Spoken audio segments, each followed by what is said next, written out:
semuanya, kalian percaya nggak sih kalau bisnis makanan bisa menghasilkan miliaran rupiah? Emang bisa ya? Bisa lah. Ayo ikutin aku, tapi sebelumnya kita kenalan dulu yuk. Pose with the fans. Pose with the pose with the pose with the pose pose with the fans. Pose with the pose with the pose pose pose with the fans. Fans. Pose with the fans. Oke guys, tanpa lama-lama kita lanjut ke acara intinya aja ya. Presentasi kali ini akan dibawakan oleh Kania yang akan menjelaskan tentang latar belakang Sego Basman. Oke guys, di sini aku bakal ngejelasin tentang beberapa poin, yaitu pendapatan dan cost of goods sold. Tapi sebelum itu kita ketahui dulu yuk latar belakangnya.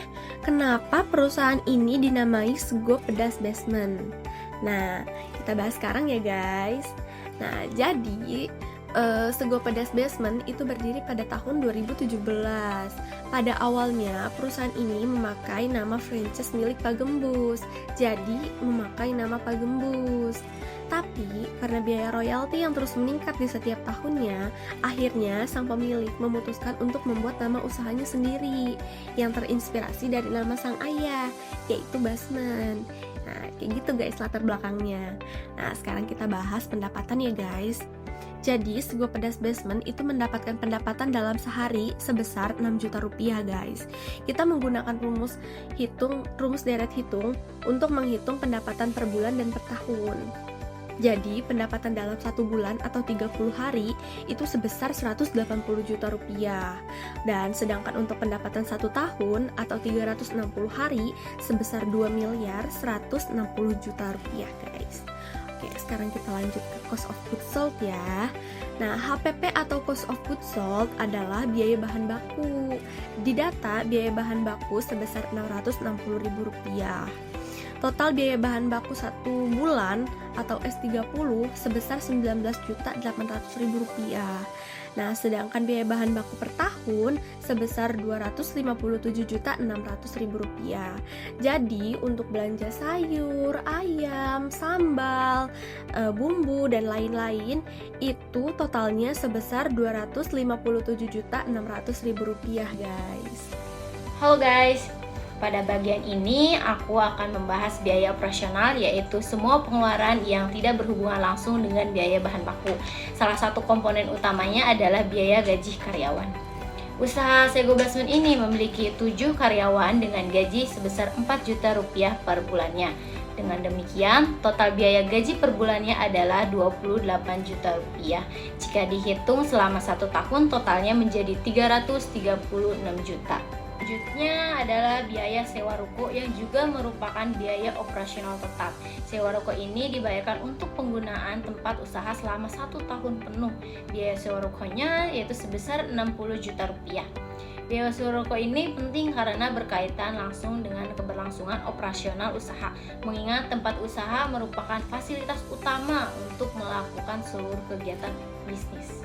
Oke guys, kita lanjut pada bagian pembahasan biaya utilitas. Biaya utilitas yaitu yang dikeluarkan untuk mendukung operasional usaha sehari-hari. Komponen pertamanya adalah biaya listrik.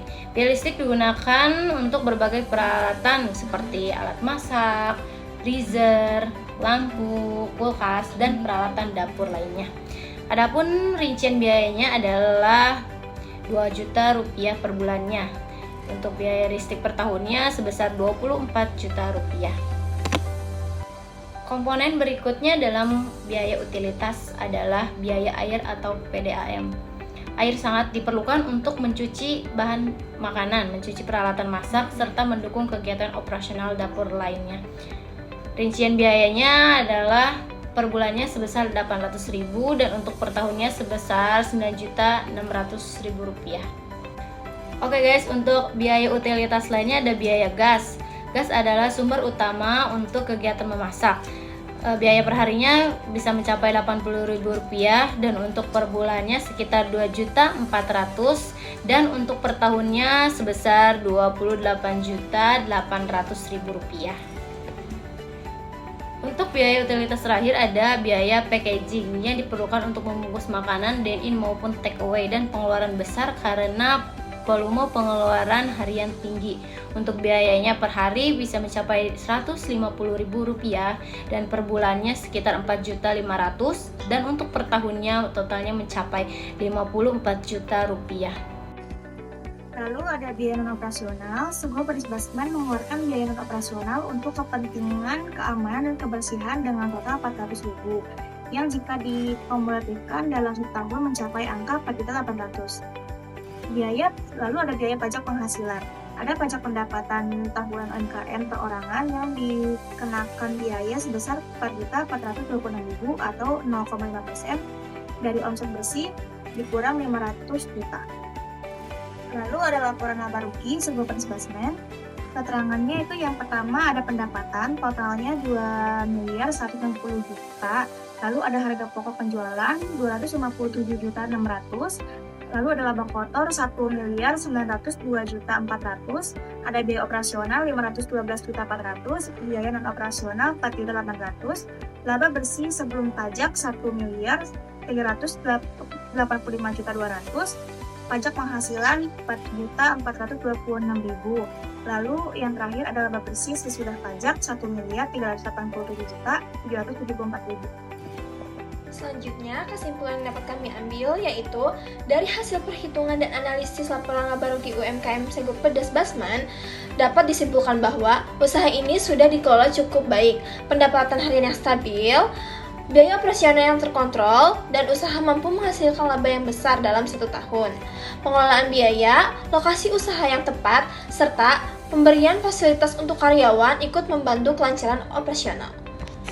Dan untuk sarannya yaitu UMKM disarankan untuk meningkatkan sistem pelayanan, terutama dalam hal pencepatan gaji, pembuatan nomor antrian atau sistem pemesanan yang lebih rapi, dapat membantu mengurangi keluhan pelanggan dan membuat proses pelayanan lebih teratur.